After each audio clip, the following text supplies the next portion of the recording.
चाहे भूखे मर जाना, मगर घर की ये 8 बातें कभी किसी को मत बताना। जय श्री कृष्णा मित्रों। दोस्तों, अक्सर आपने देखा होगा कि हमारे यहां कई लोग ऐसे होते हैं जिन्हें अक्सर लोगों के घर की बातों को सुनने में आनंद आता है और अक्सर लोगों के घर में झगड़ा करवाने में आनंद आता है।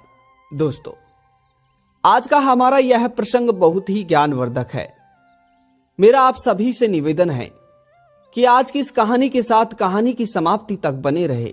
दोस्तों, मैं आपसे वादा करता हूं कि आज की इस कहानी को सुनने के बाद में आप कभी भी गरीब नहीं रहोगे। दोस्तों, हो सके तो आज की इस वीडियो को लाइक करके चैनल को सब्सक्राइब अवश्य करें, क्योंकि आपका एक सब्सक्राइब हमारे लिए काफी मायने रखता है।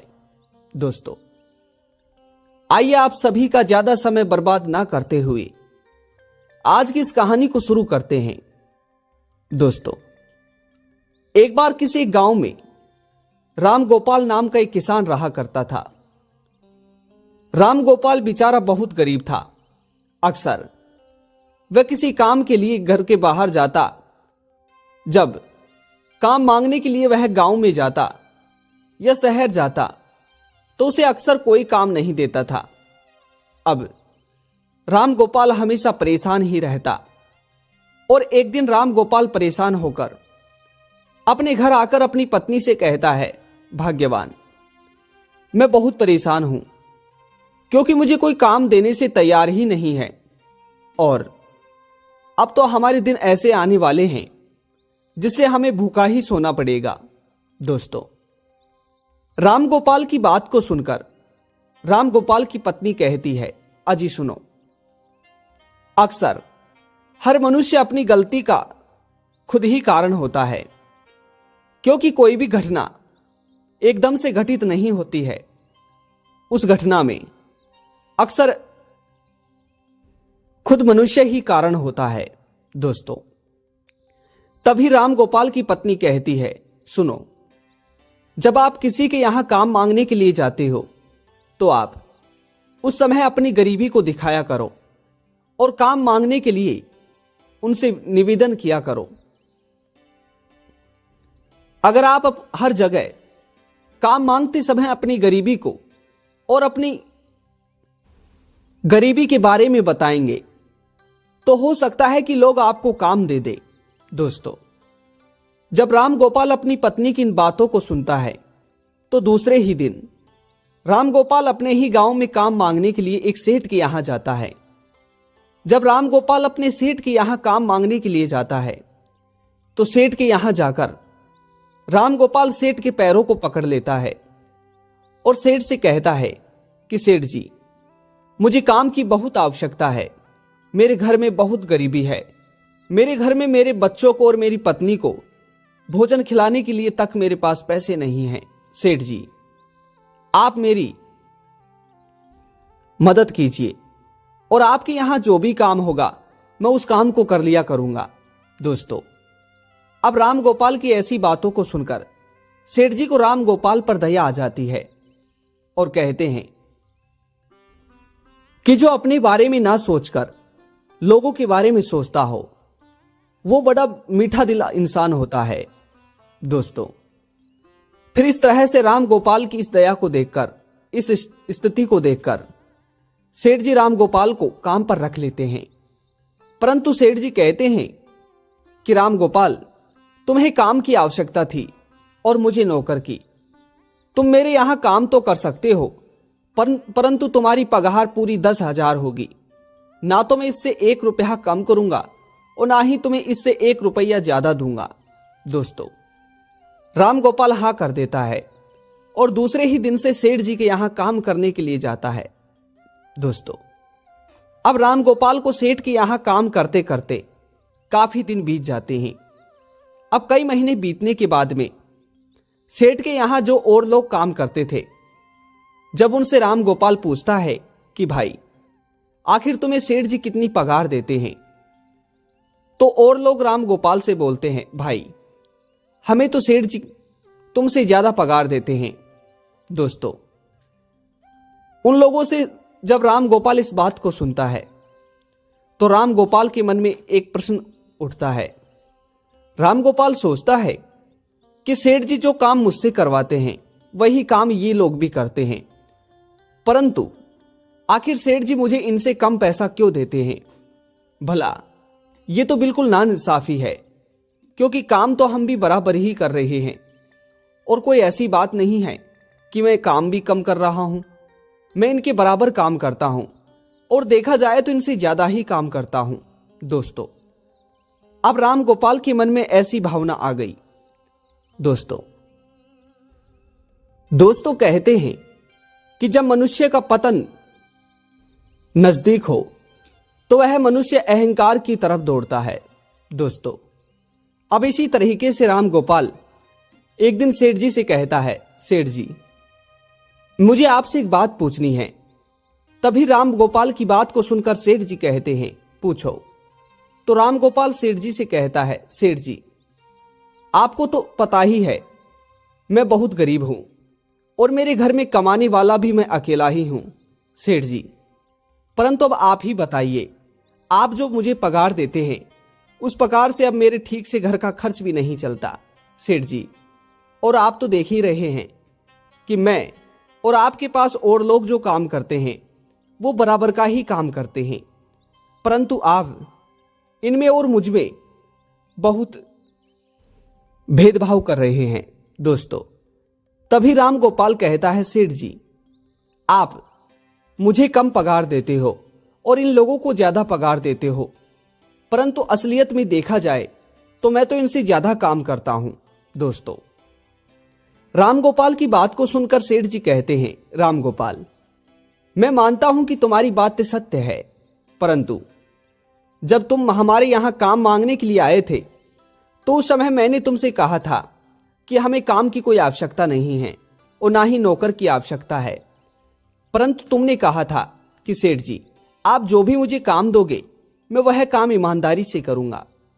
राम गोपाल, तुम्हें उस समय पैसों की सख्त जरूरत थी तो हमने तुम्हें काम दिया, परंतु अगर तुम्हारे मन में यह प्रश्न आ ही गया है तो ठीक है, आज के बाद तुम्हें काम पर आने की कोई आवश्यकता नहीं है।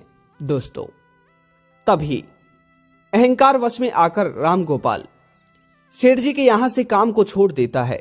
दोस्तों, अब सेठ जी राम गोपाल को पिछले महीने की बची कुछ पगार को देकर भेज देते हैं। दोस्तों, राम गोपाल घर आकर अपनी पत्नी को वह पगार दे देता है और अपनी पत्नी से कहता है कि मैंने सेठ के यहां से काम छोड़ दिया है। दोस्तों, अब राम गोपाल कई दिनों तक अपने घर ही रहता है, रोजाना आराम करता है। दोस्तों, धीरे धीरे राम गोपाल के घर में रखे जो धन था, जो पैसे थे, अब वह पूरी तरह खर्च हो चुके थे। धीरे धीरे राम गोपाल के ऐसे दिन आ जाते हैं कि उसके घर में खाने के लिए दाने तक नहीं बचते हैं।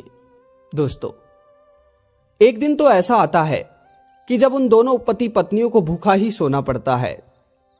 कई दिन बीत जाते हैं।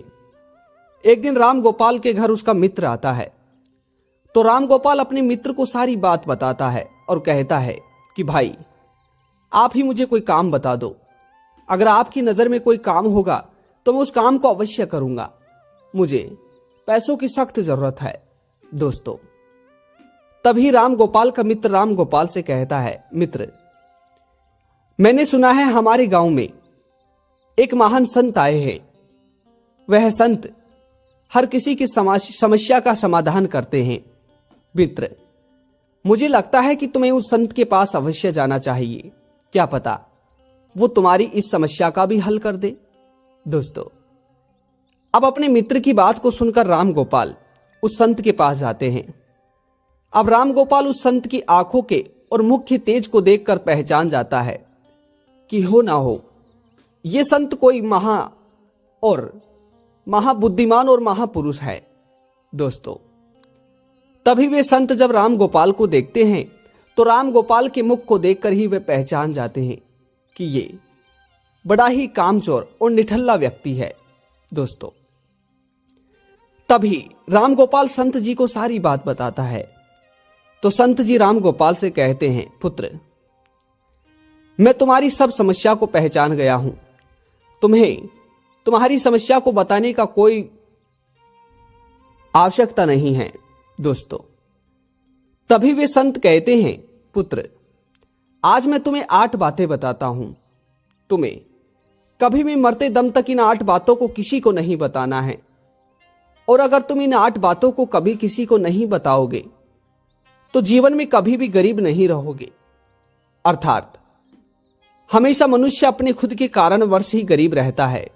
दोस्तों, कहते हैं कि मनुष्य का भाग्य उसके कर्मों के आधार पर ही लिखा जाता है। दोस्तों, इसी तरीके से संत जी कहते हैं, पुत्र, पहली बात, तुम्हें कभी भी अपनी भविष्य की गलतियां और भविष्य की रणनीतियां कभी किसी को नहीं बतानी चाहिए। क्योंकि जब तुम किसी को अपने भविष्य की गलतियां और रणनीतियां किसी को बताते हो तो इससे ना तो तुम्हें बताने में फायदा है और ना ही किसी को जानने में फायदा है, बल्कि इससे बेहतर तो यही है कि तुम अपने भविष्य की गलतियां और अपनी भविष्य की रणनीतियों को अपनी तक ही सीमित रखो। दोस्तों, तभी संत जी दूसरी बात बताते हैं, पुत्र, कभी भी तुम्हें अपनी पति और पत्नी के बीच की बातों को किसी अन्य को नहीं बताना चाहिए। क्योंकि इससे पति पत्नी के रिश्ते में दरार आ सकती है, अनबन शुरू हो सकती है। दोस्तों, वे ऋषि तीसरी बात बताते हैं कि कभी भी अपने घर की कमाई और अपनी कमाई के स्रोत को किसी को नहीं बताना चाहिए। कहते हैं कि मां लक्ष्मी बड़ी ही नटखट होती हैं। अगर ये पल में चाहे तो रंग को राजा बना दे, और अगर ये पल में ही चाहे तो राजा जैसे को रंक बना दे। और कहते हैं कि कभी भी लक्ष्मी का भेद दुश्मन को भी नहीं देना चाहिए। दोस्तों, संत जी कहते हैं कि कभी भी तुम्हें अपनी कमाई की स्रोत को किसी को नहीं बताना चाहिए। दोस्तों, उसके बाद में संत जी कहते हैं चौथी बात, संत जी बताते हैं कि कभी भी अपने मित्र और अपने दुश्मन के बारे में किसी को नहीं बताना चाहिए। कहते हो कि अगर आप कभी अपने मित्र या दुश्मन के बारे में किसी को बता देते हो तो इससे सुनने वाला हो सकता है कि आपके दुश्मन की बातों को सुनकर आपको अपने दुश्मन से ही भिड़वा दे, या फिर आपकी मित्रता के बारे में सुनकर आपके मित्र से आपकी मित्रता को ही तोड़वा दे। दोस्तों, तभी वे संत जी 5वीं बात बताते हैं, पुत्र, कभी भी अपने घर की बातों को, अपने घर की लड़ाई झगड़ों को किसी अन्य को नहीं बताना चाहिए।